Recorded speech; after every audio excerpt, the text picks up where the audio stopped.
Muito bom dia, então, havendo número legal, declaro aberta a sessão de hoje, dia 6 de fevereiro de 2001, da Academia Piauiense de Letras. É a nossa primeira sessão do ano e gostaria de saudar todos os confrades com muita alegria, dizer da nossa saudade desse período do recesso regimental e acolher a todos com muito afeto, muito carinho.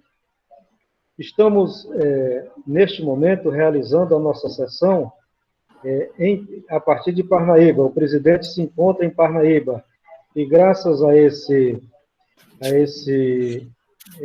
essa possibilidade tecnológica, estamos, pela primeira vez na história centenária da Academia, com a presidência deslocada da sua base, que é Teresina, e se encontrando em Parnaíba.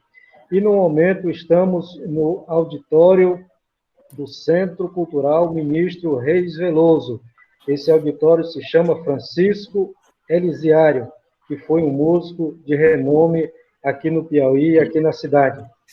E decidimos fazer esta sessão hoje. Eu estava a trabalho aqui em Parnaíba e decidi fazer a sessão, que poderia ter sido do hotel, mas decidi fazer aqui do Centro Cultural Reis Veloso, para justamente mostrar a nossa atenção, a nossa consideração a esse prédio histórico da cidade de Parnaíba, que foi restaurado, revitalizado e reaberto como um belo espaço cultural. Eu visitei Parnaíba algumas vezes e vi esse prédio em ruínas. E eu espero que os acadêmicos que ainda não o conhecem futuramente venham a visitá-lo para conhecer essa magnífica obra. E é também, sobretudo, uma homenagem da nossa Academia Piauiense de Letras, através do seu presidente, ao nosso confrade Valdeci Cavalcante, pelo seu espírito empreendedor, o seu empenho em valorizar a cultura, a história e a memória. Então, por esses motivos, estamos realizando a nossa sessão de hoje, a primeira do ano de 2001, aqui do Centro Cultural Ministro Reis Veloso, aqui em Parnaíba. Como estamos contando com uma assessoria técnica de umas 4 a 6 pessoas, estamos aqui por recomendação das autoridades de saúde, incluindo o doutor Itamar e o doutor Plínio, estamos aqui usando máscara e continuaremos assim até o final da sessão. Então, eu quero dar um bom dia a todos e também dar um bom dia, antes de abrir a sessão de hoje, para os acadêmicos. Eu quero também fazer uma saudação ao doutor Valdeci, que também acompanha a nossa sessão desde muito cedo. Muito bom dia, doutor Valdeci. Bom dia. Bom dia, presidente. Bom dia, caros confrades e confreiras. Eu já peguei Covid, já fiquei bom, né? Mas a recomendação aqui do presidente tem que cumprir aqui, né? Então, nós estamos só, né? Pois é, o presidente me ligou que estava poder e queria fazer a reunião daqui para... Então, nós estamos aqui. Está dando para ouvir bem? Está dando para ouvir bem? Está dando microfonia. E eco. Ecoando. Está desligado aí? Bem, então, eu até conversei com o nosso presidente, mostrando aqui que em pouco tempo nós restauramos o prédio da Alfândega em Parnaíba, que é um prédio de quase 200 anos, e foi o que motivou, na época, a restauração de todo o Porto da Barca, porque estava restaurado apenas o prédio da Alfândega e o prédio do restaurante Rios, que também nós adquirimos. E isso aí motivou a restauração de todo o complexo Porto da Barca. Também nós restauramos, o Elmar conhece bem a nossa casa aqui em Parnaíba, e restauramos a Caxeiral, restauramos o Castelo do Tó, restauramos o casarão da professora Maria da Penha. E o que aconteceu? Os parnaibanos, herdeiros de velhos casarões, começaram a achar aquilo bonito e também passaram a restaurar os seus imóveis. E algumas pessoas de um poder aquisitivo melhor passaram a comprar esses imóveis e a restaurá-los. Então, Parnaíba hoje ganhou um acervo arquitetônico muito bom, restaurado, e isso é uma alegria muito grande para nós, porque o nosso objetivo era esse, dar um exemplo para ver se teríamos mais seguidores. E o que não está acontecendo em Teresina. Teresina, o nosso patrimônio imobiliário lá, horrível, de restauração difícil. Ainda não apareceu, assim, pessoas interessadas em restaurar o patrimônio imobiliário arquitetônico de Teresina, que tem muita coisa bonita, mas, infelizmente, muita coisa também abandonada. E uma alegria muito grande estar aqui na nossa cidade de Parnaíba, diretamente aqui, conversando com todos os confrades e confreiras. Muito obrigado, e fica o convite para todos ir visitar esse nosso patrimônio arquitetônico da Parnaíba aqui restaurado. Muito bem, muito obrigado, presidente. Muito obrigado, doutor Valdeci, pela sua participação, pela sua acolhida aqui no Centro Cultural Ministro Reis Veloso, em Parnaíba, de onde está o presidente, hoje, na primeira sessão do ano de 2021. Eu passo, então, a palavra ao nosso querido confrade, professor Fonseca Neto, secretário da Academia Piauiense de Letras, para que faça a leitura da ata das sessões anteriores. Bom dia, doutor Fonseca. Bom dia, presidente. Bom dia ao corpo acadêmico aqui presente. Primeira efeméride que assinala nessa ocasião, do que assinalamos nessa ocasião, a maior efeméride da própria academia, que é o aniversário dela, em 30 de dezembro e 24 de janeiro, a criação e a posse. Com isso, nós recordamos os fundadores que tomaram posse naquele momento, fundando e instalando a nossa academia. É a nossa efeméride máxima. Dito esta proclamação principal, nós temos na recordação de hoje a lembrança dos 129 anos e de nascimento em Bertolinha de Adelmar Soares da Rocha. Também a lembrança dos 48 anos do seu silêncio, ele que foi o terceiro ocupante da cadeira 16. Os 138 anos do nascimento no velho município de Flores, hoje de Timon, de Alarico José da Cunha, segundo ocupante da cadeira 6. Os 186 anos do nascimento em Oeiras, de Deolindo Mendes da Silva Moura, patrono da cadeira 30. Os 102 anos do nascimento, no Rio de Janeiro, de Emília Castelo Branco de Carvalho, primeira ocupante da cadeira 30. Os 151 anos do nascimento de João Crisóstomo da Rocha Cabral, primeiro ocupante da cadeira 12 e patrono da cadeira 31. Os 147 anos do nascimento de Jonatas de Parnaíba, de Jonatas de Moraes Correia, segundo ocupante da cadeira 24. Os 125 anos do nascimento e os 32 anos de morte de Manuel Felício Pinto, ele que nasceu em Munduri, município de Codó, no Maranhão. Os 137 anos do nascimento em Valença de Mário José Batista, segundo ocupante da cadeira 4. Os 91 anos do nascimento em Oeiras de Orlando Geraldo Rego de Carvalho, quarto ocupante da cadeira 6.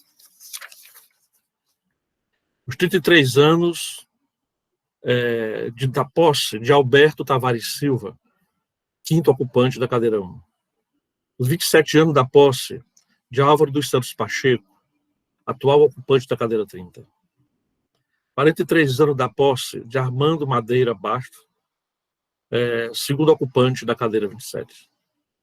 31 anos da posse do padre Cláudio Melo, segundo ocupante da cadeira 34. 43 anos da posse de João Gabriel Batista, terceiro ocupante da cadeira 3. 43 anos da posse de José Camilo da Silveira, terceiro ocupante da cadeira 20. E 17 anos do seu silêncio. 57 anos da posse de José de Arimateia Tito Filho, segundo ocupante da cadeira 29. 28 anos da posse de José Maria Soares Ribeiro, quarto ocupante da cadeira 12. 42 anos da posse de José Patrício Franco, segundo ocupante da cadeira 31. 42 anos da posse de Josias Carneiro da Silva, segundo ocupante da cadeira 36. 49 anos da posse de Luiz Lopes Sobrinho, segundo ocupante da cadeira 25. 100 anos da posse de Matias Olímpio de Melo, primeiro ocupante da cadeira 20. 103 anos do silêncio em Oeiras de Benedito Francisco Nogueira Tapiti, primeiro ocupante da cadeira 15. 74 anos do silêncio no Rio de Janeiro de José Pires de Lima Rebelo, segundo ocupante da cadeira 22. 4 anos do silêncio em Teresina de Paulo de Tarso Belo Freitas, quarto ocupante da cadeira 24. 40 anos do silêncio em Brasília de Petrônio Portela Nunes, quinto ocupante da cadeira 16. 117 anos do silêncio no Rio de Janeiro de Raimundo de Areia Leão, patrono da cadeira 17. 37 anos do silêncio em Teresina de Robert Uol de Carvalho, terceiro ocupante da cadeira 24. Nosso professor de Direito Penal 1, Valdecir, vocês estão lembrados.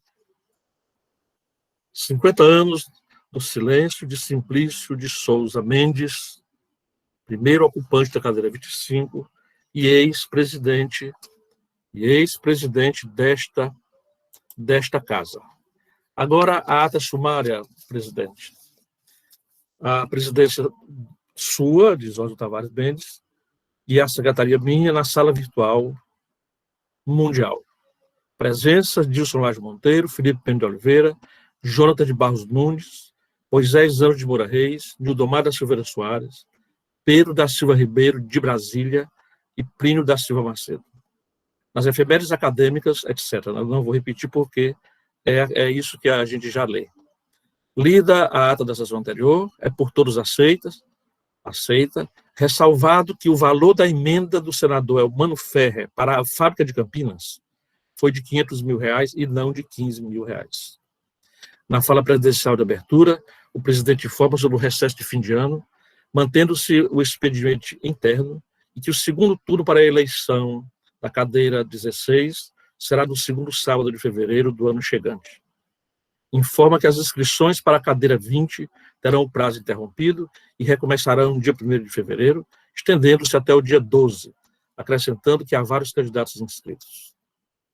Diz que o programa Xadrez 5 não terá recesso e que os próximos contarão com as presenças da acadêmica Socorro Magalhães e do acadêmico Nelson Nery Costa. Na sequência deles, é o Mário Carvalho, 7 de janeiro de 2021, e Fonseca Neto, dia 14. A propósito das finanças da academia, informa que até o 13º salário foi pago, faltando pagar dezembro, que será no começo de janeiro, assinalando que pela primeira vez em 100 anos, e um pouco mais, nenhuma ajuda veio para a APL do governo do Estado ou da Prefeitura de Teresina. Lembra, ademais, que esta sessão é dedicada às despedidas do ano, que se finda em poucos dias, concitando aos presentes que nessa direção façam suas falas. Deferida a palavra aos membros do corpo acadêmico, pela ordem, Pedro cumprimenta os pares e diz desejar a todos um próspero ano novo, em que pese ser complicado dizê-lo do Brasil de hoje, e também que Brasília tem clima ameno. Nildomar preparou uma mensagem e pediu para ler, e leu, informando que colocaria o texto do grupo WhatsApp da APL.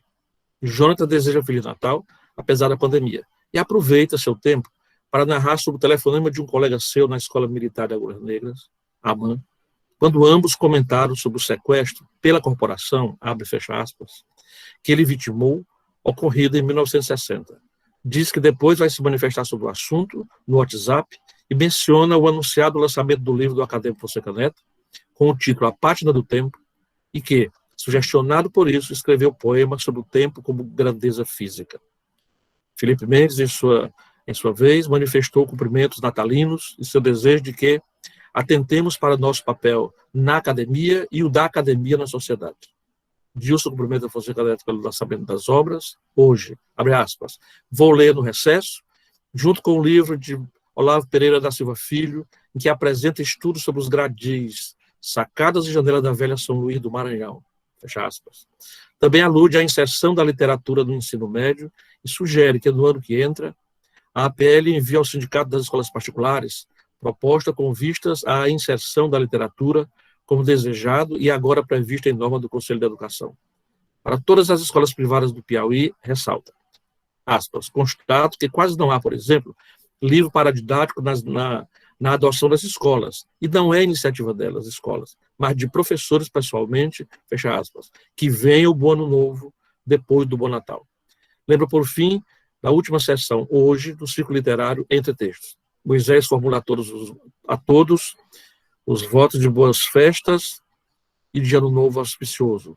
Jonatas retoma a palavra em A Paz para registrar o lançamento em Brasília de livro de autoria de Aurimar Jacobina de Barros Nunes, seu sobrinho. O título, O Ministério das Relações Exteriores e a Força Expedicionária Brasileira, FEB. E Plínio refere-se ao projeto piloto de inserção da literatura piauiense como textos escolares do Piauí, e que agradeçamos, abre aspas, a Deus pelo dom da vida, fecha aspas, que superemos o flagelo com a prevalência da ciência e que 2021 venha com a defesa da vida, o que faz como profissional da ciência, abrir novamente aspas, da saúde, entre mais, inclusive contribuindo na conscientização comum sobre o problema, fecha aspas. E, por fim, Fonseca renovou o convite sobre o lançamento dos seus livros, na tarde e noite de hoje, sessão literária sem aglomeração. Faz votos de boas festas para todos. Finalizando, o presidente Zósimo lembra que tem inspiração do Obalina, o livro A Página do Tempo, de Fonseca, o que atesta o entranhamento da literatura com a história. Havendo a possibilidade de já, em 24 de janeiro próximo, poder-se lançar o projeto do Memorial Jorge Rego de Carvalho Oeiras, que já tratou do assunto com o prefeito reeleito da cidade. E arremata citando Marcelo Castro sobre a pandemia.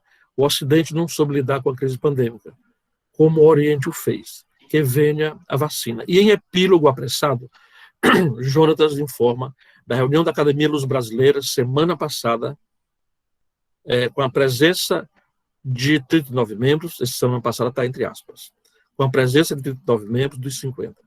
Exalta Zósimo por estas sessões virtuais, enquanto, abre aspas, temos que sensibilizar os que não vêm às reuniões, fecha aspas, disse ele. Reuniões virtuais que ficam na história amenizando entre nós o flagelo pandêmico. Sessão encerrada às 11 horas e 12 minutos, do que sumariei no modo que acabo de ler. Eram essas as informações e os textos da Secretaria, senhor presidente. Muito obrigado, professor Fonseca Neto, pela leitura das efemérides e também da leitura da ata da nossa academia, que eu coloco em discussão dos confrades. Não havendo quem queira fazer qualquer observação, coloco em votação a ata da sessão anterior da Academia Piauiense de Letras. Aprovada por unanimidade a ata, bem produzida, como sempre, pelo nosso querido professor Fonseca Neto. Obrigado, presidente. Bem, eu gostaria de pedir ao professor Nelson Nery que se posicionasse aí para falar em seguida, porque, por gestão do nosso confrade Felipe Mendes, que foi, como o professor Jonatas, um combativo parlamentar na Câmara Federal, nós adotamos, a partir de hoje, aqui o critério da ordem do dia na sessão da Academia Piauiense de Letras, para que a gente tenha um tema central para a discussão, para o encaminhamento da nossa discussão. Não significa que tratemos disso exclusivamente, mas temos um norte. E o tema de hoje é sobre o destino do antigo prédio do Meduna, que foi ameaçado, ou está sendo ameaçado, de demolição. E nós trazemos esse tema à nossa discussão, já tratamos disso em um chá das 5, com o Dr. Carlos Francisco, psiquiatra, que estudou no Meduna, fez pesquisas para a sua tese de doutorado, e trazemos à discussão da academia pela importância que esse prédio, que esse hospital tem para a história, a arquitetura, o urbanismo e a memória de Teresina. sobretudo porque a importância que tem também diretamente para a APL, porque foi uma obra idealizada e construída pelo acadêmico Dr. Clidenor de Freitas Santos, uma pessoa muito cara à nossa academia e também muito importante para a cultura e para a saúde mental do Piauí e do Nordeste. Aquela obra nasceu do idealismo dele. Então, por isso também trazemos a discussão da academia. Mas eu queria abrir esse tema, essa discussão, com a fala do Dr. Nelson Nery, que foi a pessoa com quem a academia, que representou a academia nas discussões sobre o destino daquele imóvel. O Dr. Nelson estava há pouco aqui com a gente, eu acho que ele estava em trânsito, e parece que não está conectado agora. Então, daqui a pouco eu faço outro chamamento e uma provocação para que ele participe da sessão e nos diga do que é que foi encaminhado naquele momento. Nas discussões iniciais, eu pediria quem quiser se pronunciar pode também, já obedecendo aquele critério máximo de 3 minutos de fala. Doutor Elmar, deixa eu ir anotando logo aqui, Elmar, Tamar, Felipe,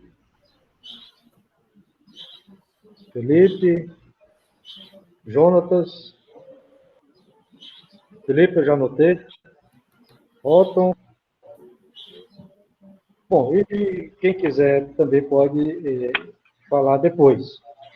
Então, enquanto o Dr. Nelson retoma o contato com a gente, eu, através das discussões iniciais que fizemos no grupo de WhatsApp Academia, já houve algumas manifestações, inclusive uma do nosso vice-presidente, Dr. Magno, que pediu que eu fizesse a leitura dela agora, na sessão de hoje, o que eu farei, em seguida a gente retoma a discussão.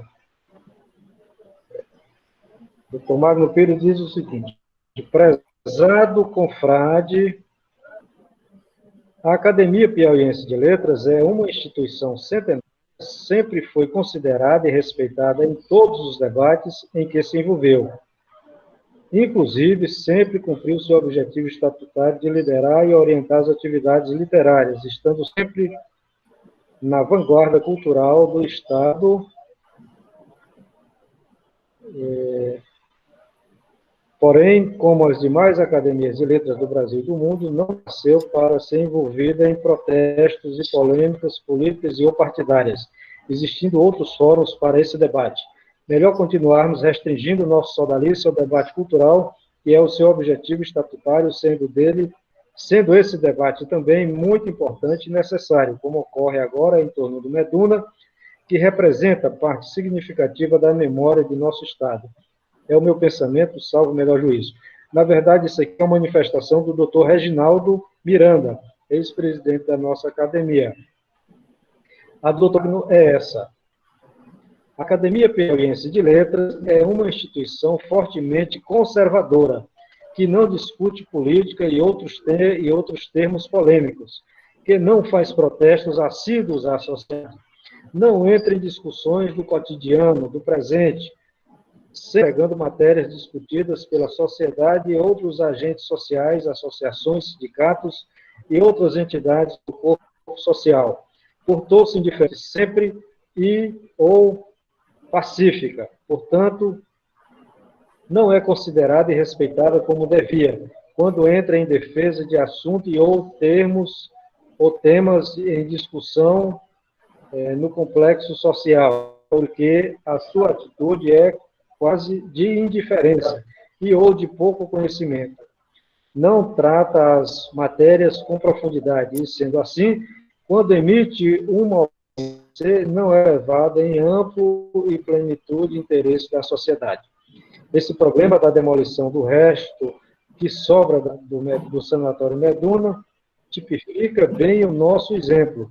Poucos consideram o seu protesto e até menosprezam. justamente porque não é assídua e proeminente, permanente, na defesa da discussão no contexto social atual. Sempre conservadora e harmônica, fechada nas suas reuniões, quando deveria ser mais presente, atuante e permanente em defesa de temas não apenas literários. A discussão de eventos do cotidiano deveria também a sua forte bandeira, a tremular permanentemente, mas prefere a atitude ortodoxa. Apenas e só no prelúdio com os seus líderes fundadores, foi em defesa da atualidade e ou de temas contemporâneos. Contudo, desculpem-me todos os colegas, temos que ser mais presentes na defesa de eventos sociais, políticos, econômicos, jurídicos, arquitetônicos, etc., etc., etc., da atualidade. E, evidentemente, os prioritários da literatura é a manifestação do Dr. Magno, nosso vice-presidente da academia. Dr. Nelson ainda não fez o contato, então, como eu dizia, em nosso grupo de WhatsApp já aparecem algumas manifestações. E o doutor Moisés Reis, nosso querido confrade, apareceu com uma também, que foi de academia avaliar a possibilidade de encaminhar à Prefeitura de Teresina uma solicitação de tombamento do imóvel, para que possa se evitar a demolição. Então, são informações que eu tenho outras aqui ainda, que nós colocando aqui rapidamente e sinteticamente em nossa reunião a partir de agora. Eu passo a palavra, pela ordem de inscrição, ao Frade Elmar Carvalho, solicitando sempre a todos que não ultrapassem os 3 minutos. Eu vou aqui fazer uma intervenção em quem passar dos 3 minutos, infelizmente. Bom dia, doutor Elmar.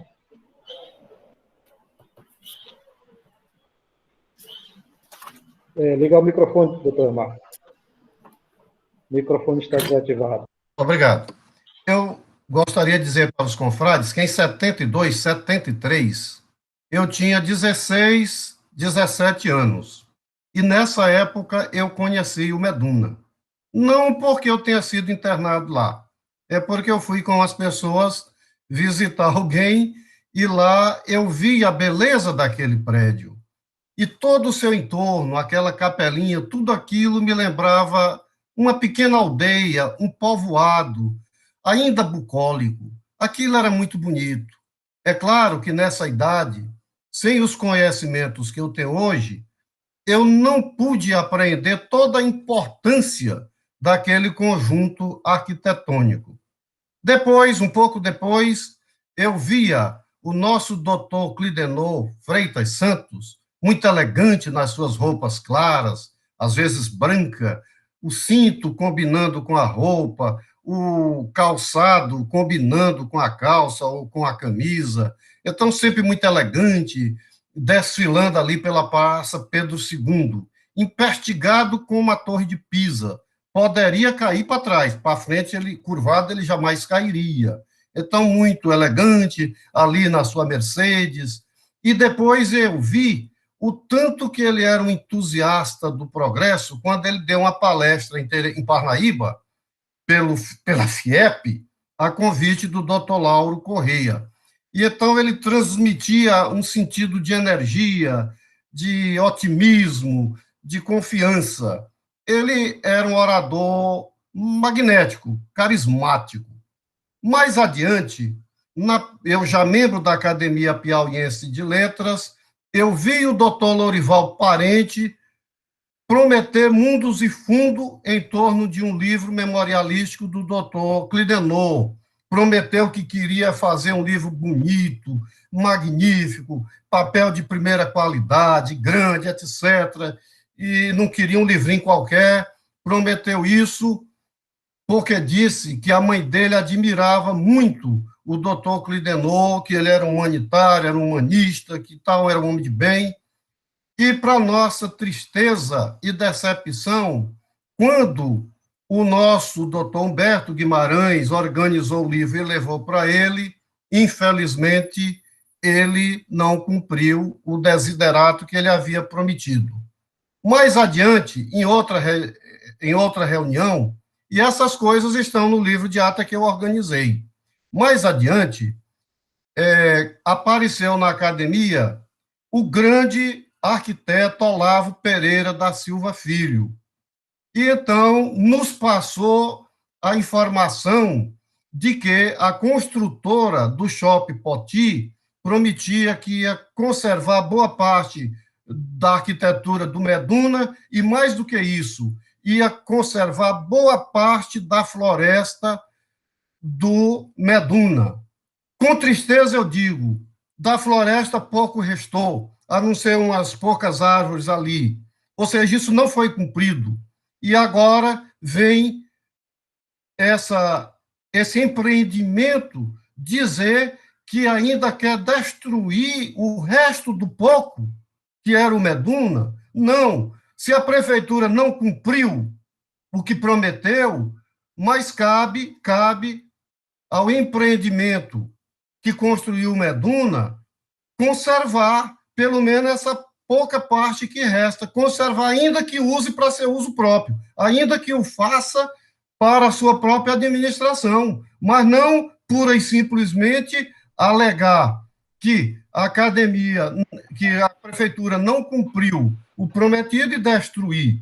Então, meus amigos, o que eu quero dizer, resumindo, terminando minha fala, a conservação, a restauração, e nisso eu parabenizo o confrade Valdeci, é muito importante, porque não basta construir, há que se conservar, há que se restaurar. Deus que criou do nada, mas ele não se conteve apenas em criar, ele conserva, ele restaura, ele impõe a ordem no funcionamento das coisas. Obrigado. Muito obrigado, doutor Elmar. Eu consulto o doutor Nelson, se já pode se manifestar, porque a palavra do doutor Nelson será norteadora para a nossa discussão. O doutor Nelson Neri, agora há pouco, estava se movimentando, e eu acho que ele está em trânsito, pelo que eu entendi, ele está no carro, e fico aguardando aqui, na hora que ele puder, dar o sinal para se manifestar. Doutor Elmar, Presidente Zósimo, um micro adendo. Eu queria dizer que, apesar de que o doutor Lorival não tendo cumprido a promessa quanto ao livro, mas, mesmo assim, o nosso convidado Humberto Guimarães fez um magnífico livro, lindo, no formato 21 por 28, formato A4. Um livro lindo, cheio de ilustrações e de fotografias sobre o grande Clidenor Freitas Santos, o nosso Quixote.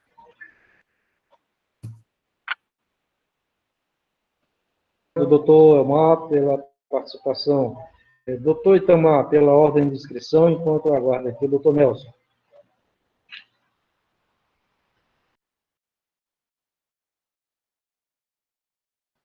Ative o microfone. Bom dia. Por gentileza. Ativei. Bom dia a todos. Parabéns pela discussão desse tema. O Valdeci, os homens públicos não gostam de ser criticados, como também o empresariado. Então, desde quando foi vendido o Meduna, e no final a gente não sabe o que é que a família do Dr. Clidenor recebeu em contrapartida, o que me parece aquele exemplo do Hospital Santa Maria, em que não existia cobranças efetivas dos encargos, e aí foram se acumulando dívidas trabalhistas, o Valdeci conhece muito bem, o Moisés, e quando chegaram num determinado momento, alguém me deu um troco. Isso aqui vale 33 milhões, está aqui 3, dividam com vocês que eu vou cobrir os 30 milhões. Então você pega uma quadra daquela onde eu morei, onde eu joguei meu futebol ali, e transforma num hospital de excelência, um hospital que realizou o primeiro cateterismo do Piauí, a primeira cirurgia cardíaca depois do HGV, aonde o Dr. Dibe Filho fez 18 transplantes cardíacos no Piauí. num momento de glória, não é glória. Hoje o Ceará vive muito mais pelas praias, mas vive muito mais pela divulgação dos transplantes de fígado que ele faz aqui em tantos brasileirinhos, e nossos piauienses, com certeza, são beneficiados. Temos aí inúmeras pessoas, Carbureto e outros aí que nós vamos mencionar, que vão a Fortaleza e fazem o seu transplante. A mesma coisa deve ter acontecido com Meduna. Foram acumulando dívida trabalhista, dívida de imposto de territorial urbano, não sei o quê. Possivelmente, Moisés, foi isso. E no final tiveram que vender aquilo ali. Eu acho que houve falha das autoridades, porque deviam ter encampado aquilo para fazer uma obra monumental por Teresina. Mas veja o que diz aqui, e eu nunca vi, Valdeci, nos últimos anos, ninguém se preocupar com os casarões que foram derrubados para fazer estacionamento, que não estão estacionando mais nada no centro da cidade. Ninguém vai mais lá. O grupo escolar Abdias Neves, onde eu estudei, vindo do interior, aquele prédio lindo, amarelo, várias portas e janelas ali na frente do Karnak, foi derrubado há mais de 40 anos, Fonseca. E não fizeram nada, fizeram um estacionamento vagabundo ali, que ninguém mais nem chega a estacionar, porque fica longe do centro. Então diz assim, ó, no jornal, a construção do Meduna e da Capela são edificações inventariadas pelo Inventário do Patrimônio Artístico e Cultural, IPAC. Não pode ser demolido. Quem diz isso? Dr. João Henrique Vieira, presidente do Conselho Municipal de Patrimônio Cultural. Então, quanto a isso, nós vamos... Já apareceu a vereadora, que eu não lembro o nome, Calixto, já procurando ver a história do tombamento do prédio do Dr. Clidenor, que, como você diz, é uma das casas mais bonitas que nós temos no Piauí. E essa ideia nós já tínhamos conversado, eu, Valdeci, eu e Fonseca, eu e tanta gente, que nós devíamos realmente, a academia tem que se preocupar com aquilo. E os donos não são mal intencionados, não. Eles já tinham procurado, doutor Otton, a autoridade, já vou parar, para fazer ali a Casa da Escrita do Piauí. A Casa da Escrita do Piauí. Chegou até a mim essa informação. Então, eu quero parabenizar todos os jornalistas do Piauí, da área escrita e falada, que estão divulgando todos os dias notas a respeito da conservação daquele patrimônio.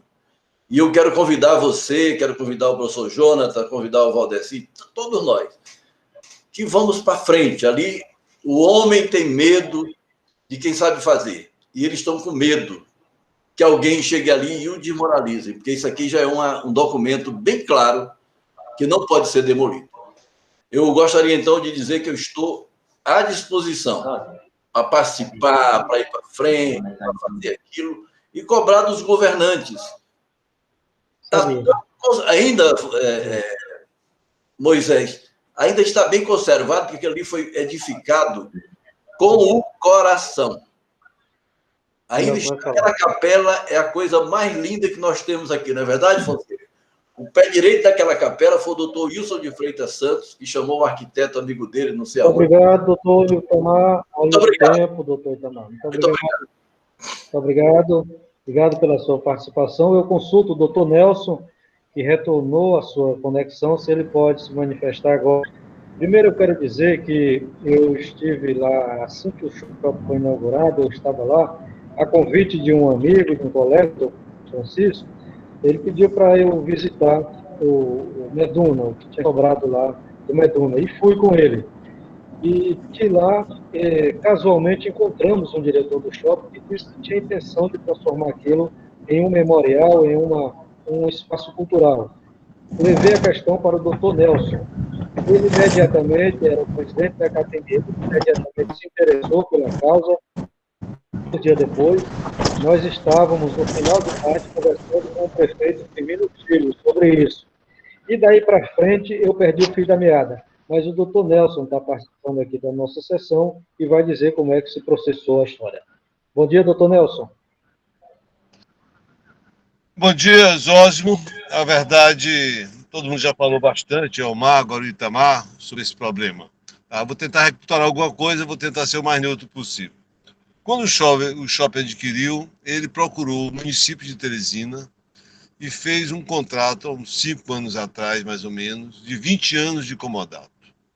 Um compromisso do município de Teresina fazer lá esse memorial, seja o que for. Esse projeto foi encampado pelo Olavo, que era então secretário da Semesc, é um empreendedor, gosta disso, e ele foi para frente. A prefeitura chegou a fazer um projeto, a Lavínia, minha esposa, então arquiteta da prefeitura, fez um projeto disso. Era um projeto mais ou menos simples que envolvia algumas instituições.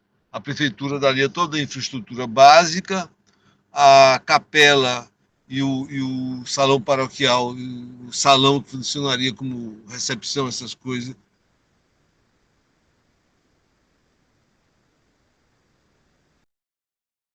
Com a asa para Toni e as duas, vamos dizer, os corredores seriam fechados com ar-condicionado, seriam 2 memoriais material, um memorial do Alferraz e o outro um memorial do Carlos Castelo Branco. E no corpo central seria levado o Museu de Arte Sacra. Essa questão hoje está discutida no Casarão Cultural também, que é outro problema sério que nós estamos tendo, né? Também ali na Praça Saraiva, outro problema grave também que nós estamos tendo. Esse material seria levado para lá. E também seria feito um memorial, então, do Clidenor e também com seu acervo, com as fichas que estão guardadas pela família.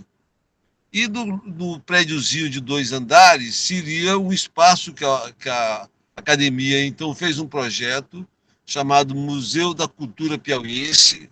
A ideia era esse projeto foi feito, existe esse projeto, seria um museu interativo, seria um museu pós-moderno. Eu tinha visto na época um museu em Quebec, e era mais ou menos isso a ideia, de fazer uma coisa bem ousada.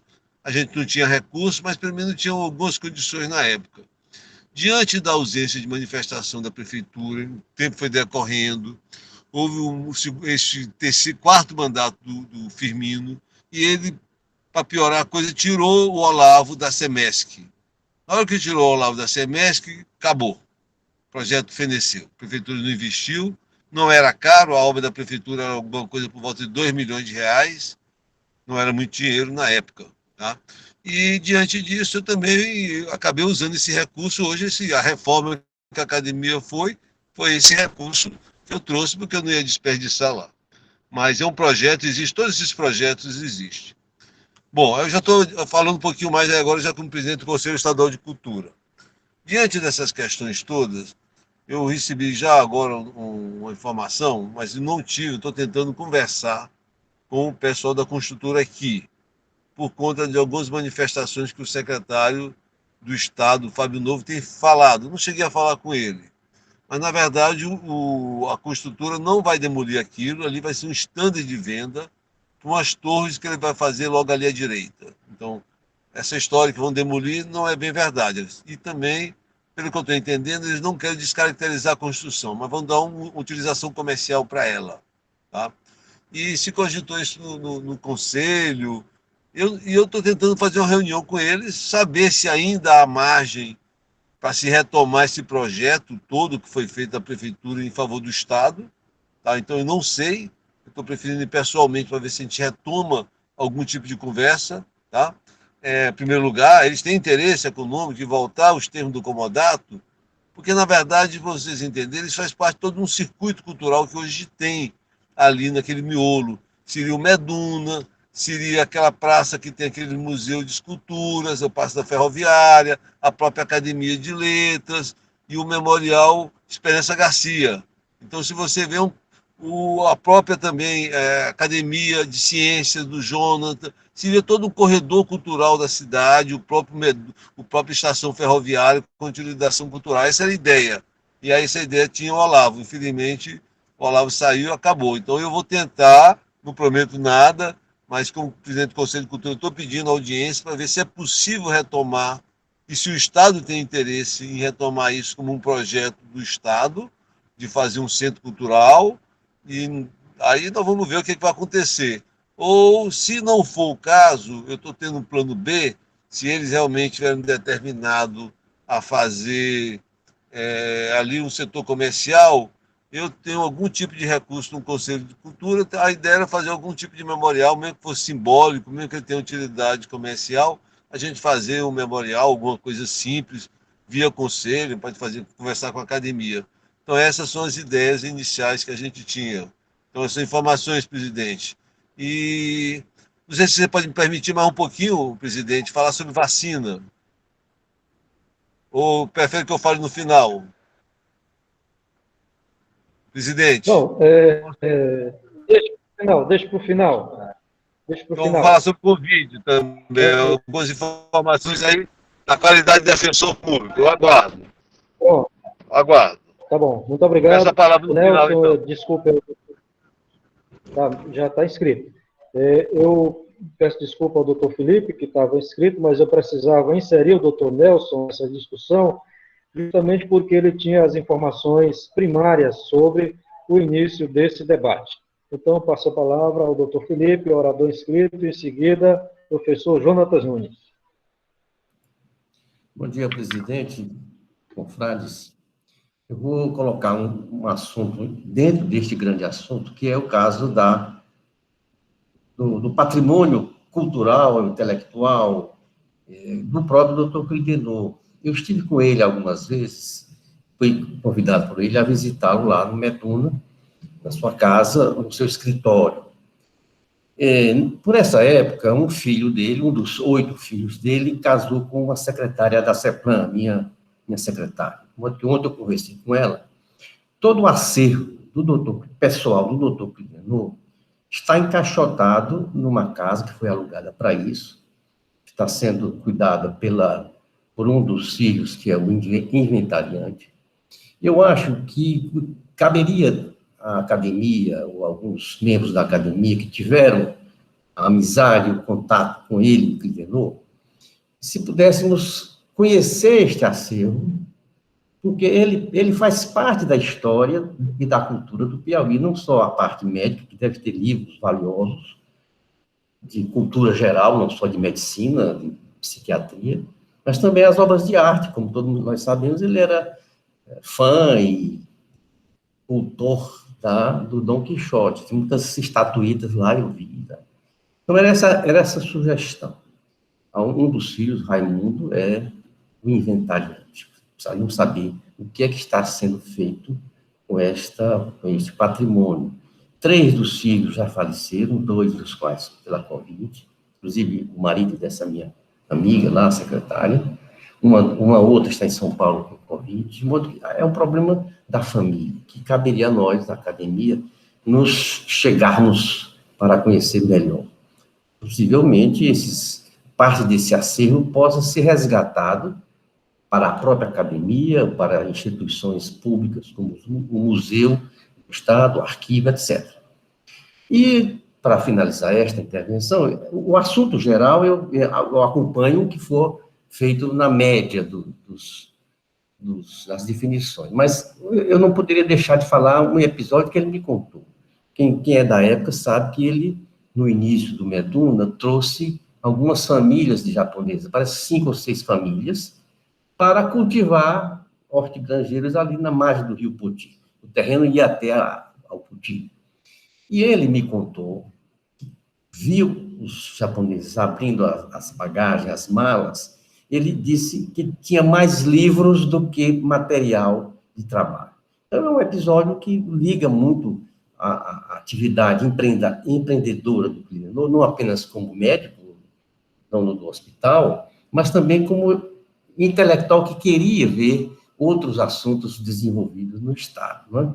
Então, é esse assunto que eu gostaria de colocar à consideração do presidente dos confrades, para ver como nós podemos conhecer esse patrimônio pessoal, familiar do nosso Cridenor.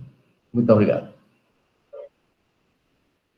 Muito obrigado, doutor Felipe Mendes, pela sua participação. Fica a sugestão, que é muito procedente, e vamos dar andamento a ela.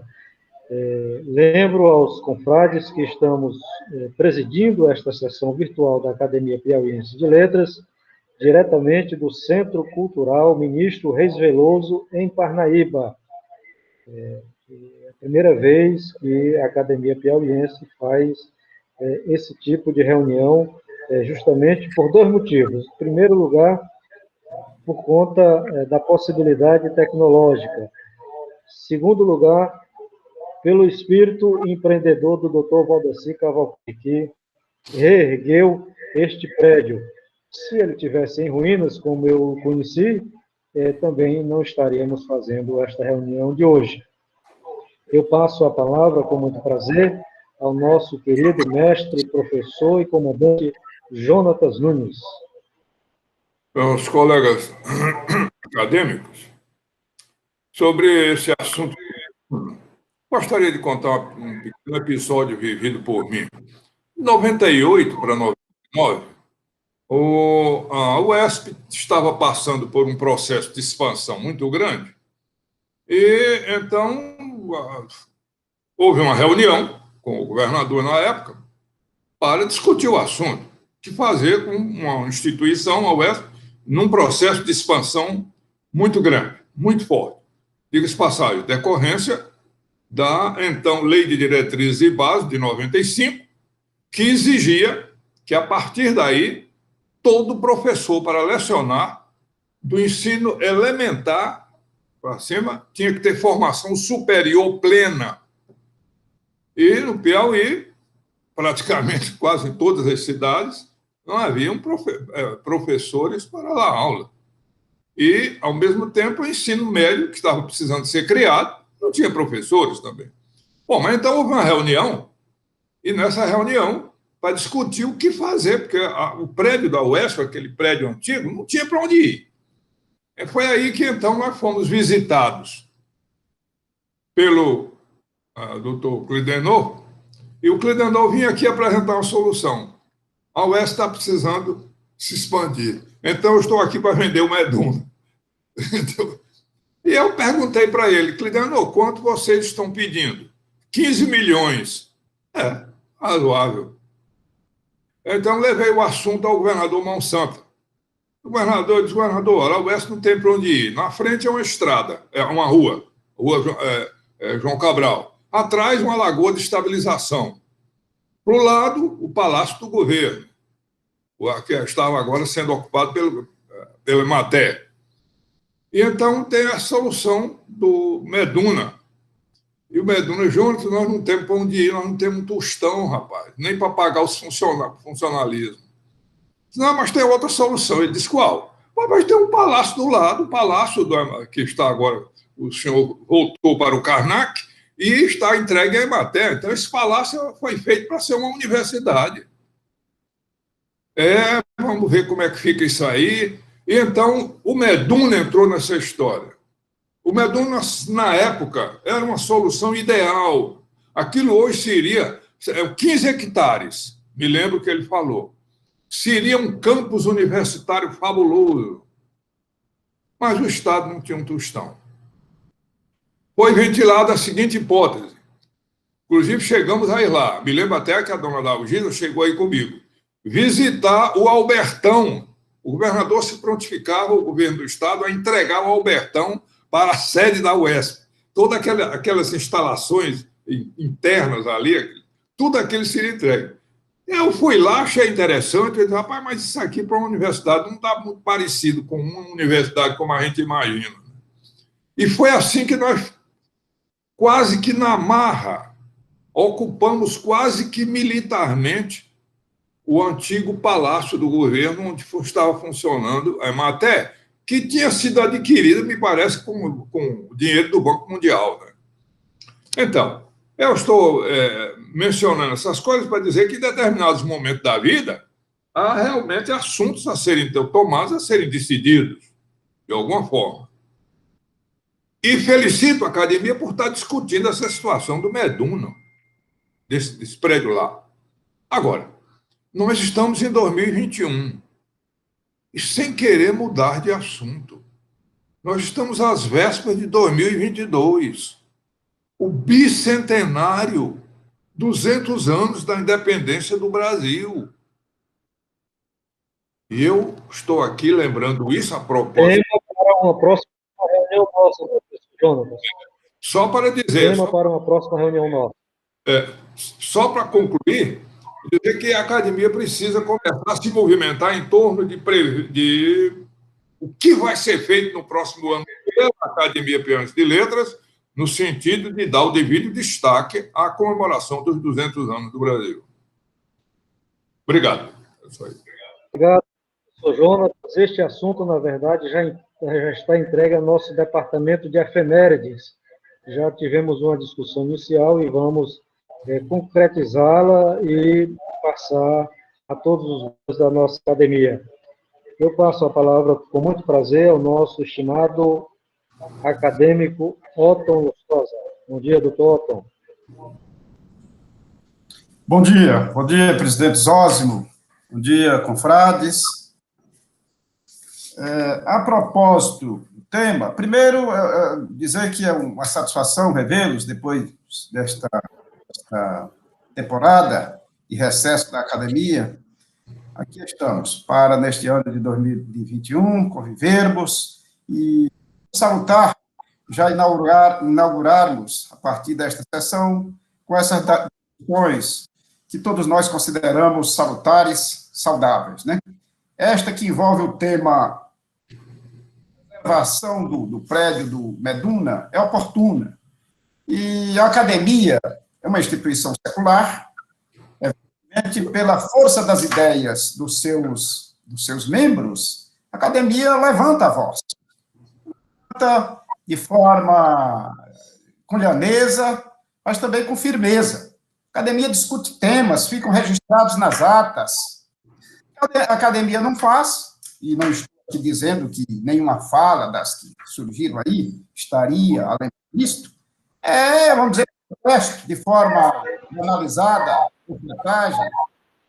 A academia, sim, encaminha corretamente. E agora, doutor, só lhe interrompendo, além de registrado nas atas, doutor, só lhe interrompendo, também gravada. Essa sessão está gravada e ficará disponibilizada no YouTube.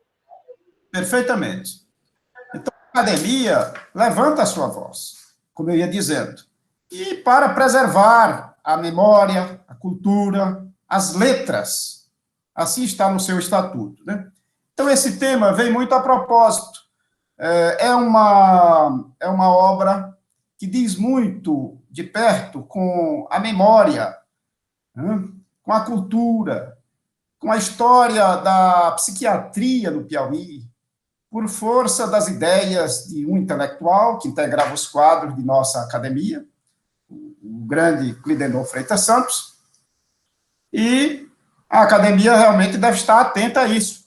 Agora, deve ir direto ao ponto, se inteirar. Eu vi aí que o acadêmico Moisés Reis lembrou a hipótese do tombamento. Então, há na capital, há na organização jurídica do município de Teresina, na legislação do município de Teresina, uma lei que trata exatamente disso, a Lei 3.602 de 2006, que dispõe sobre a preservação e o tombamento do patrimônio cultural do município de Teresina.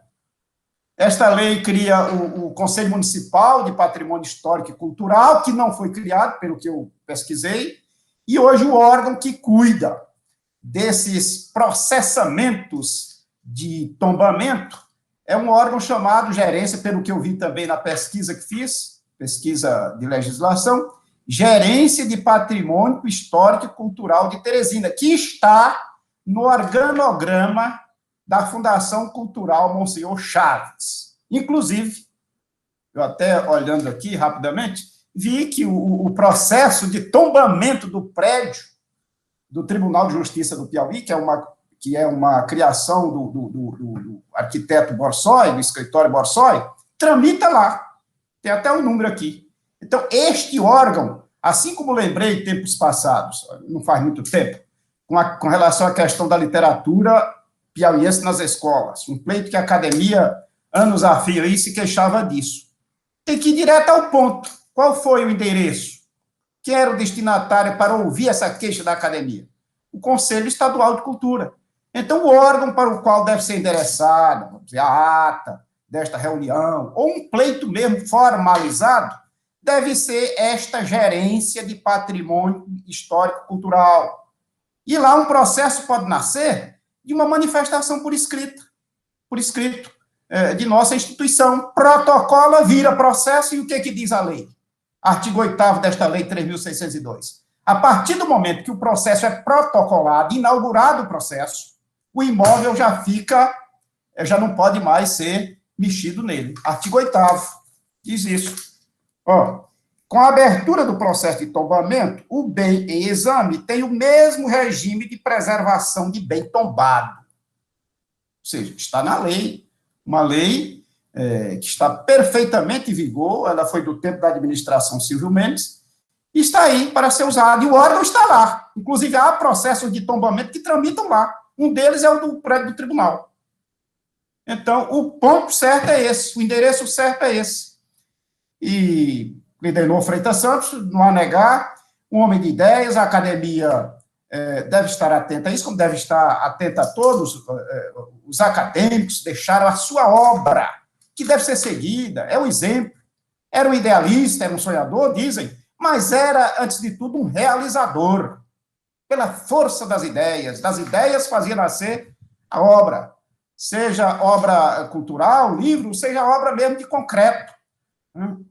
Como é o caso lá do prédio do Meduna, que tem uma longa história e que deve ainda ser objeto de criações literárias, porque há muita coisa ali dentro, coisas concretas e coisas do mundo abstrato, do mundo das ideias, da psicologia, né?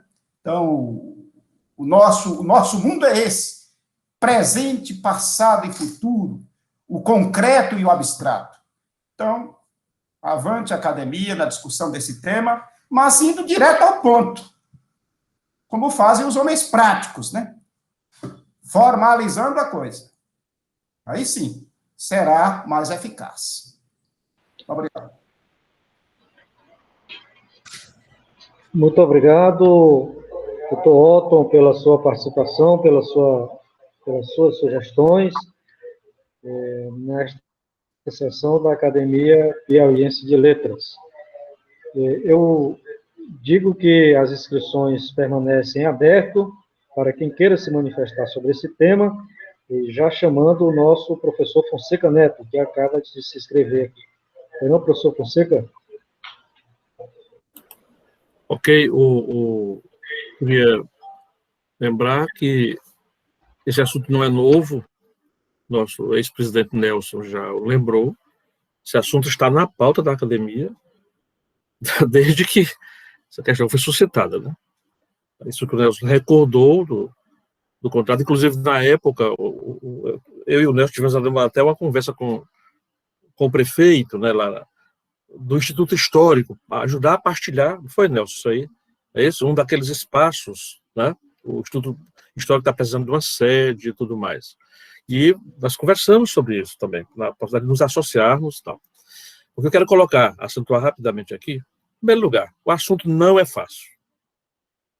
A academia vem discutindo, sim, seria injusto as colocar, que a academia não... Mas desde o primeiro momento a academia está discutindo esse assunto.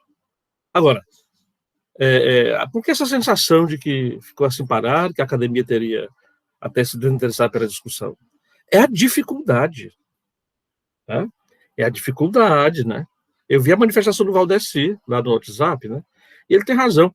Não é fácil mexer com um prédio velho.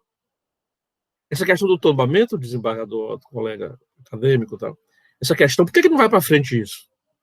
Porque do outro lado estão os donos desses prédios, que normalmente são netos dos donos, né? Que o único interesse que tem é vender, passar à frente, demolir ou fazer para comprar seus apartamentos ultramodernos do outro lado, os netos. Tá? É uma questão muito complexa que a prefeitura nunca quis ter uma política. A prefeitura de Teresina, tá, se aproximou disso no tempo do professor Ferraz, meu professor do departamento de História da UF, mas a prefeitura nunca quis. É uma das únicas prefeituras de capital de uma cidade como Maricela que não tem um departamento, tem só do nome. né, que foi criado por essa lei aqui referida. Teresina não quer ter política para isso. É uma questão de uma concepção de uma geração que está no poder da prefeitura. Então, não é fácil. Quanto à academia, acho que o caminho é esse que o Nelson colocou, no sentido que o doutor Otto, né, colocou, é para ser prático. Não dá para fantasiar. Né? É uma empresa privada, é dona. Desde o primeiro momento, quis, olha, eu quero fazer parceria, fez. Né? Com a prefeitura e com a arquidiocese ali junto, tratando para a questão do sítio da capela e tudo mais, que já está né, sendo encaminhada a reforma. Então, é muito difícil. Só gostaria de recordar que esse assunto, né, a gente trata disso, nesse nosso livro, A Pátria do Tempo, é sobre isso. É um livro sobre patrimônio cultural e histórico. E sobre as políticas concretas, eu estudando o processo de São Luís. Que aí é o que eu quero arrematar, lembrando que esse patrimônio histórico colonial de São Luís tem 5.200 imóveis tombados. Município, Estado, a União e o patrimônio e a Unesco. Desses 4 níveis, são 5.200. Né? O poder público já tem 1.200 prédios. Então, a questão toda é essa mediação com os proprietários, esbarra nisso. Então, quero dizer assim, que no caso do Maranhão, essa cidade hoje tombada pelo Patrimônio Mundial, o Olavo é o autor do dossiê, então bem lembrado aqui, a sua referência é o Mar e Nelson, nosso querido Olavo, né, que está entrando numa outra dimensão da vida, né? Então, veja o que eu quero dizer. Foi a Academia Maranhense de Letras que salvou São Luís, nos anos 30 e 40. Eu gostaria de deixar aqui esse depoimento. Está muito bem contado, narrado no meu livro, tem um capítulo inteiro falando sobre isso. Foi a Academia e os intelectuais, foi quem salvaram a cidade de São Luís, né, nos anos 30 e 40, quando quiseram derrubar aquilo tudo. A primeira, o que surgiu a lei, foi quebrar as eiras e beiras e tornar retas, né, tirando os azulejos dos prédios. Quer dizer, era uma legião completa para ficar tudo quadradinhos e retos nos anos 30 e 40. Isso foi evitado por mobilização da academia. A nossa tem muito o que fazer agora, nessa coisa realista, a gente recuperando, né, o que os esforços anteriores vão permitindo. A questão não é fácil, e por que eu estou insistindo pela terceira vez nisso? Porque lidar com o universo do interesse, por exemplo, da especulação imobiliária, né, que é a maior loucura em Teresina, você destruindo aquele patrimônio, mas que futuro tem aquilo ali? Porque revitalizar uma cidade, o nome já diz, é voltar, fazer com que ela tenha vida. E a vida do centro só tem um jeito, é comércio e são as próprias atividades do poder público que saíram de lá, migraram. E migram cada vez mais porque a cidade se estendeu. Então, esvaziou. Virou uma espécie, como os urbanistas dizem, uma espécie de coração podre, né, sem se saber. Os próprios estacionamentos a que se destinava o público para ir ao comércio, mas o comércio migrou também, migra com a cidade, né, com a dinâmica da cidade estendida. Então, é uma questão muito complexa. Mais uma coisa a gente tem convicção, é que esses equipamentos públicos e culturais, né, passa por essa dimensão, né, qualquer coisa que se fale em revitalizar o centro da cidade. Junto com isso, né, o centro de Teresina tem 2.000 imóveis residenciais vazios. O que fazer com isso? 2.000.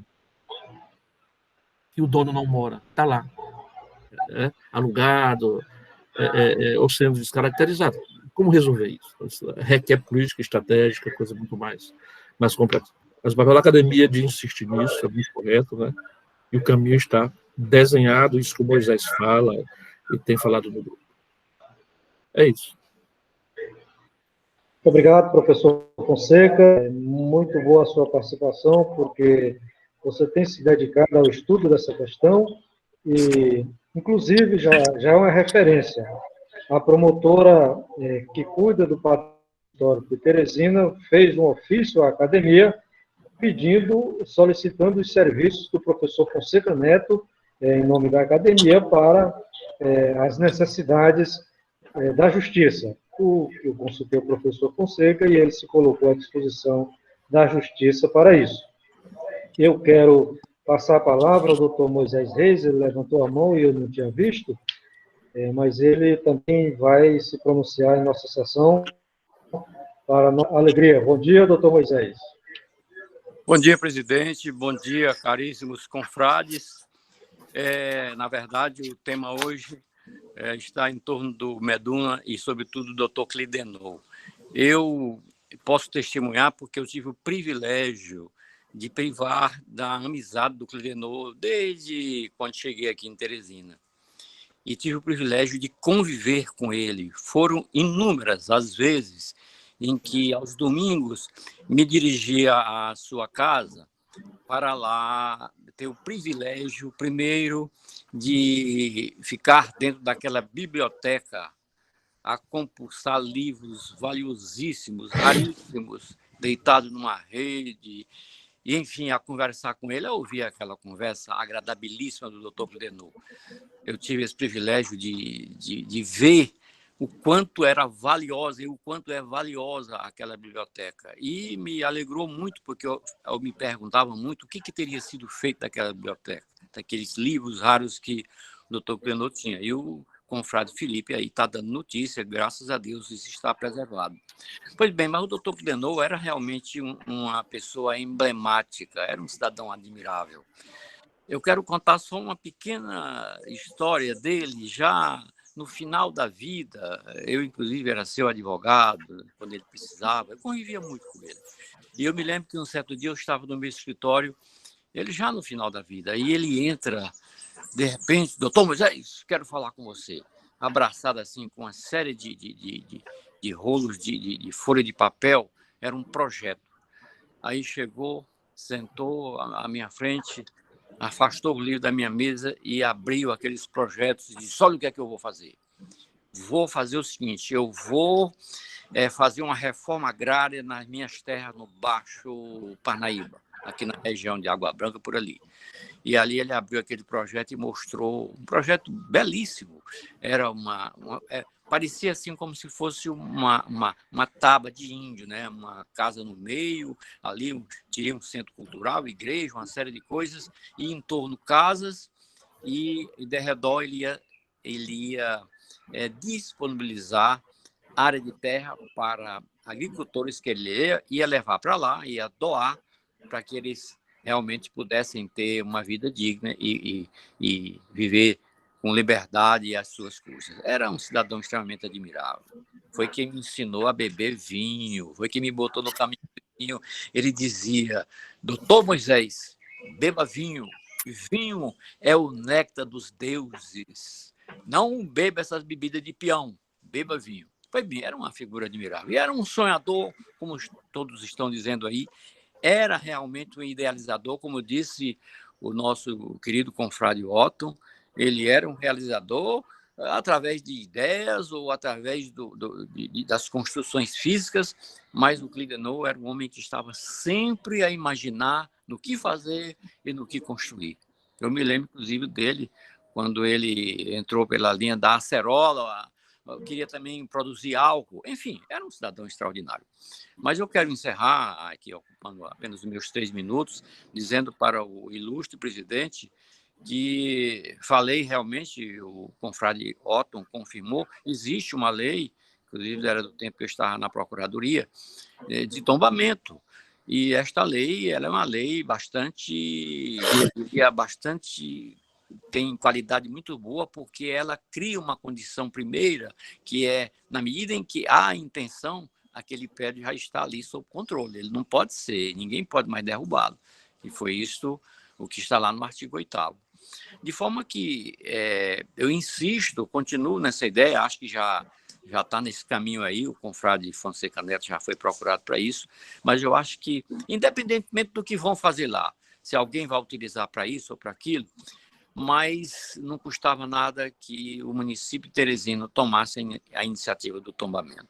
Você faz um requerimento lá para o órgão competente e se inicia o processo. Era isso aí, eu mais uma vez já tenho o confrade Fonseca Neto, que o fará muito bem, mas eu estou aqui também à sua inteira disposição, se precisarem, para eu dar alguma contribuição nesta área jurídica, contem comigo. Bom dia a todos, muito obrigado. Muito obrigado ao doutor Moisés Reis pela sua participação, pela sua disponibilidade em relação à Academia Piauiense de Letras sobre essa questão. Eu fui procurado esta semana pelo presidente do Conselho de Arquitetura e Urbanismo de Teresina, do Piauí.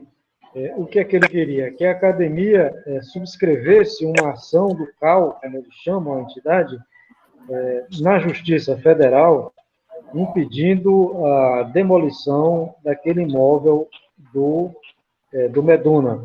Eu disse para ele que a academia, como disse o doutor Magno no início aqui da nossa sessão, através de uma mensagem que nos mandou, é um tanto moderada, não é? Um tanto conservadora nessas questões, e que dificilmente aprovaria uma ação judicial, mas que estaríamos encaminhando o assunto de outra forma, que seria, através da sugestão do doutor Moisés Reis, acadêmico, para que a prefeitura tomasse as providências com vistas ao tombamento. Seria uma iniciativa, como diz o doutor Otton, de resultado, mas com um encaminhamento mais light. E é isso que eu acho que nós devemos encaminhar. Então, eu pediria, colocaria a consideração da Assembleia, se pudermos levar adiante essa ideia do doutor Moisés Reis, de academia fazer a proposição à prefeitura para proibir a derrubada, a demolição daquele imóvel. Então, eu coloco já essa questão em votação, antes abrindo aqui para uma manifestação do doutor Valdeci, que também andou se pronunciando sobre o caso em nosso grupo de WhatsApp. Bom dia, doutor Valdeci. Bom dia. A propósito desse pedido de tombamento, eu até pergunto, Moisés, será que não é tombado já? Porque se não for, é uma graça.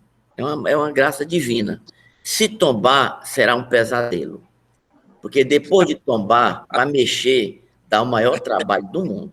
Como a academia é uma instituição que tem prestígio, é a instituição mais prestigiada do nosso estado, nós poderíamos formar uma comissão e falar com o dono do shopping, com o dono da empresa.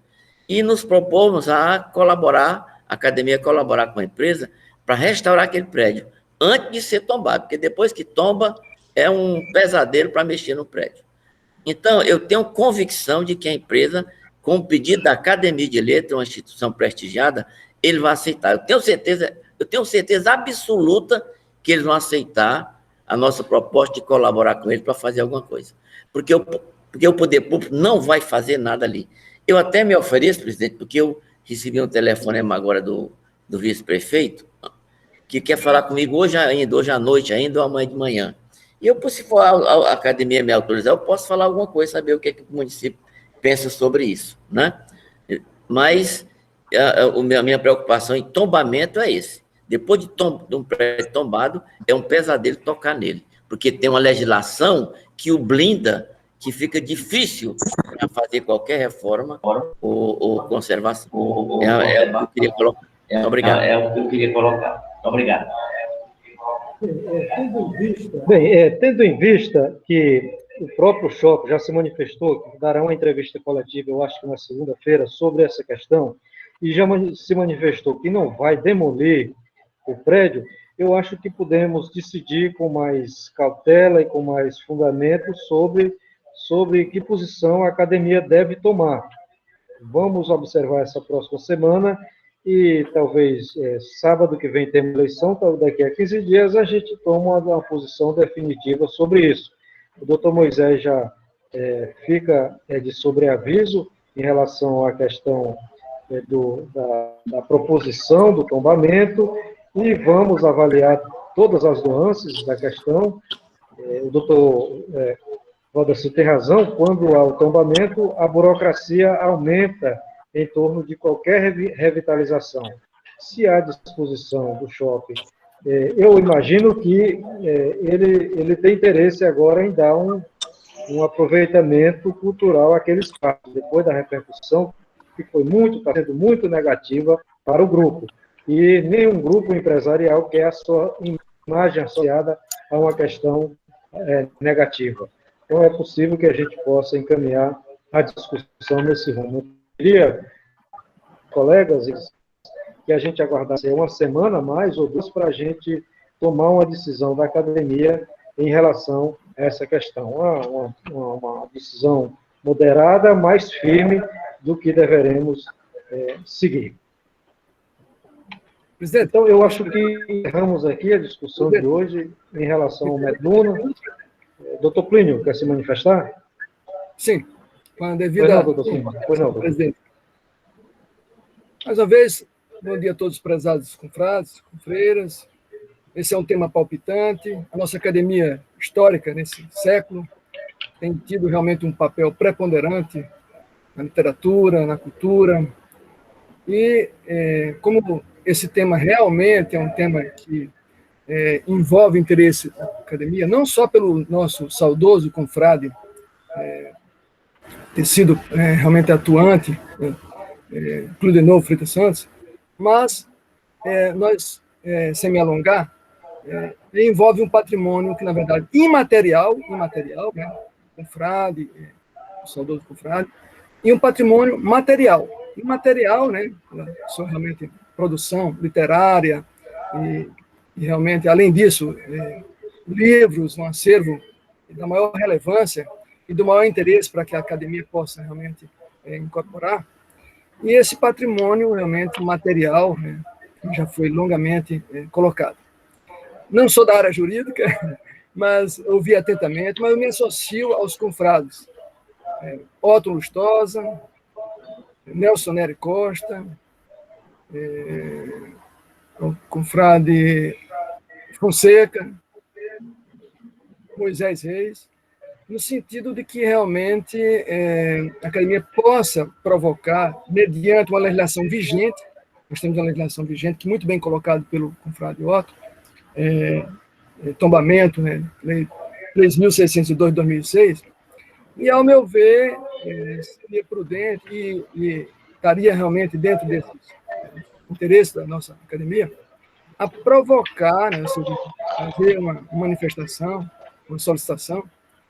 O presidente, como realmente tem a prerrogativa, e respaldado para a gente, pelos nossos membros, a provocar, protocolar essa solicitação de tombamento, e entendi e respeito, entendo a capacidade jurídica e o posicionamento, a realidade e o conhecimento do nosso confrade Valdeci, mas se realmente a academia quer ter maior participação e para que ela possa realmente agregar, ou seja, realmente ter essa interpretação, ao meu ver, seria jurídico mesmo, porque acordo e conversas já vem se arrastando aí há décadas, né? Ou décadas, né? Então, na verdade, eu viria que, na situação atual, não sou da área jurídica, mas eu tenho acompanhado com bastante interesse e vejo que esse é o momento oportuno para que a academia possa realmente provocar, documental, ou seja, junto à prefeitura, né, baseado nessa legislação vigente, do tombamento desse prédio para a academia com aquisição não só do patrimônio material, ou seja, do prédio, mas do patrimônio também da produção literária, de todo o acervo belíssimo, histórico, da maior relevância, que é de conhecimento de todos nós, do saudoso Cludenor. Livros, algumas produções literárias, do ponto de vista de também até quadros, se isso é permitido. Acredito que essa é uma causa nobre, associando, e eu me manifestaria que a gente pudesse realmente trabalhar nessa minuta de solidificação do órgão.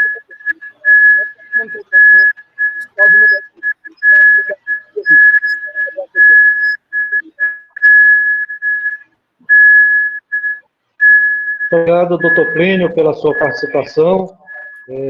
E exatamente, vamos tomar essas providências. Essa semana é mais para a gente ir amadurecendo que posição deveremos tomar. Não vamos tomar hoje, porque o shopping já se manifestou, garantindo que não haverá demolição de nada agora. Inclusive, há um projeto, há um interesse, uma decisão de aproveitamento daquela área como um shopping de vendas, como um estande de vendas de imóveis do prédio. Então, nós temos tempo para amadurecer a nossa decisão em relação a essa questão. Eu Inclusive, presidente, o doutor Nelson... Presidente, só uma parte ao presidente. Inclusive, neste exato momento, né, desde as 9 horas, está havendo um leilão, né, em benefício da restauração da capela. Nesse momento, desde 9 horas, promovida pela paróquia de Nossa Senhora de Fátima. Né, quer dizer, ele deve estar ainda, está no ar um leilão, as obras já começaram, né, e tudo, pelo que sei, bem orientado, sem mexer, sem tocar na questão essencial, né, da originalidade, né, tudo vendo como aquilo foi concebido. Quer dizer, então, a preservação já está em andamento, de certo modo. Né, quer dizer, eu acho que é monitorar isso, essa proposta de conversar, saber qual é o estado, nesse momento, da arte, com relação à questão, para que ele possa tomar depois a decisão. De como continuar. Obrigado, professor Fonseca. Isso, muito obrigado pela sua informação. O doutor Nelson queria trazer uma palavra sobre a vacinação. Eu consulto o doutor Nelson, se ele ainda está presente à sessão ou não. É um assunto que nos interessa muito também, diretamente e urgentemente. Então, o doutor Nelson ainda está presente ou não? Eu digo aos confrades, lembro que estamos transmitindo esta sessão diretamente do auditório Francisco Eliezer, que foi um músico de Parnaíba, e esse auditório fica no Centro Cultural Ministro Reis Veloso, aqui em Parnaíba. Uma obra magnífica, das tantas que o SESC fez, a partir da restauração da antiga Escola União Caxeiral, onde estudou o ministro Reis Veloso e muitas figuras gadas da cidade de Parnaíba e de toda esta região. Estamos aqui ao lado do nosso confrade Valdeci Cavalcante, estamos juntos, mas separados, né, como manda os protocolos, como manda os protocolos sanitários. Ele está na ponta de uma mesa e eu na outra, aqui dentro do auditório, participando desta sessão. Bom, vejo que o doutor Nelson ainda não retornou. A informação, eu peço que ele tiver, que ele coloque em nosso grupo de WhatsApp, que nós daremos um jeito de compartilhar com os confrades acadêmicos. Eu agradeço a todos pela presença, estou muito feliz com a retomada das nossas atividades, e lembro apenas que no sábado teremos a eleição em segundo turno para a cadeira 16, do nosso querido e saudoso doutor Eustáquio. Os candidatos finalistas do segundo turno são o doutor Luiz Ayrton, médico, e o professor e latinista Carlos Evandro. Então, quem puder antecipar o voto, é bom que faça isso, não é? Porque tem muita gente aí que pode fazer alguma confusão, com véspera do carnaval, essas coisas, viagens, e é bom a gente deixar o voto depositado o quanto antes. Muita gente já fez isso. Só um minutinho que eu quero fazer. Para essa parte. Quem falou? Itamar, só um minuto. Deixa eu... Um minuto, por favor. Um minuto.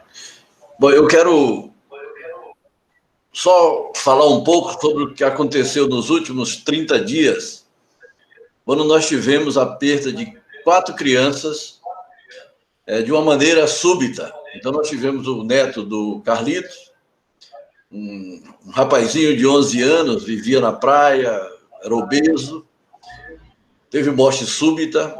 Tivemos uma criança caminhando com a mãe lá em Picos, com 15 anos, que teve morte súbita. Tivemos um garoto de um colégio aqui em Teresina, com 14 anos, e assistindo aula teve uma cefaleia e levou a um quadro de morte súbita. E agora, no Colégio das Irmãs, na última quarta-feira ou terça, o caso de um garoto até ligado à família de um colega médico, em que teve uma síncope, apesar de ter sido reanimado, não voltou. Então, quero dizer, quero parabenizar ao doutor Marcelo Madeira, que é um dos nossos cardiologistas pediátricos, que foi muito claro em dizer que a gente, pura e simplesmente, colocar como infarto essas mortes não é um bom caminho, até porque para a pessoa fazer uma lesão coronariana, a gente precisa de um tempo, tem que ter um substrato anatômico. Então, tem que ter a formação de uma placa, tem que ter a formação de um trombo, para poder ter o infarto. O que nós estamos estudando, o que nós estamos preocupados, é com uma síndrome que existe, foi descoberto no Japão, chama-se Tokatsubo, em que foi descoberto num povo que vive da agricultura, que trabalhavam 18 a 20 horas por dia, todos os dias. E começou a ter muita morte nesses jovens. E foi feito um estudo necroscópico. E o que é que se encontrou? Eles viviam estressados o tempo todo. Não tinha férias, não tinha nada, era uma descarga adrenérgica muito grande. O que descobriu é que eles tinham o que nós chamamos de Tokatsubo, síndrome do coração partido. E que na necrópsia aparecia uma coronária normal e o coração completamente destruído, parecendo aquelas ampulhetas, não é verdade? Então, por exemplo, a gente não pode questionar porque não foi feita nenhuma necrópsia nessas crianças.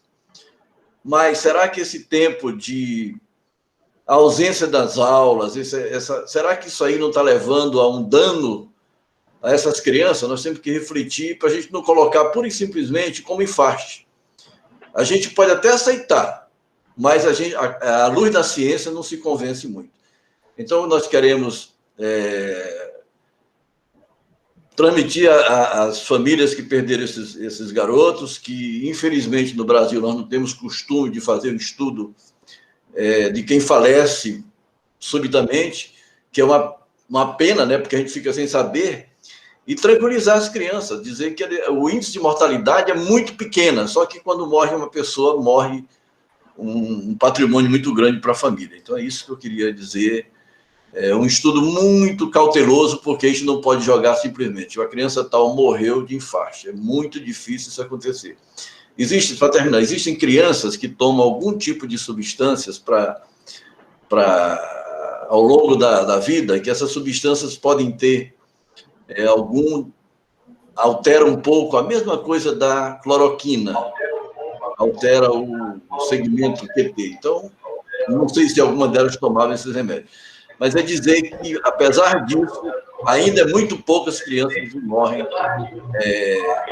a não ser aquelas crianças que já nascem com defeito congênito do coração, que é detectado muito cedo, né? Hoje, todo avô que vai à maternidade está o teste do pezinho, o teste do coraçãozinho, não é verdade? O teste da fenilcetonúria e etc. Muito obrigado. Confrade Zósimo, eu só queria fazer uma pergunta. Confrade Zósimo, eu queria apenas fazer uma pergunta muito rapidamente. O nosso confrade Fonseca disse uma frase enigmática, um tanto sibilina, que me deixou até meio arrepiado.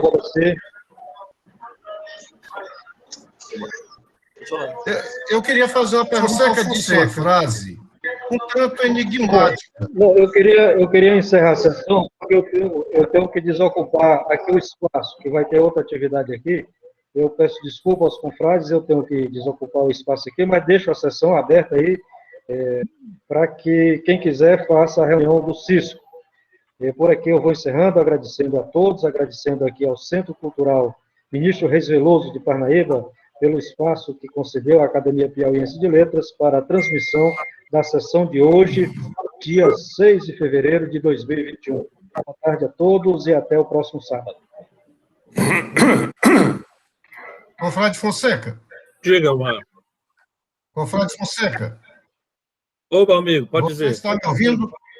Você disse uma frase que eu achei assim um pouco enigmática, um tanto quanto sibilina, ao se referir ao nosso Olavo Pereira da Silva Filho, você disse que ele já estaria entrando numa outra dimensão. Aí eu já fiquei assim com medo. Pois é, eu de... me expressei mal.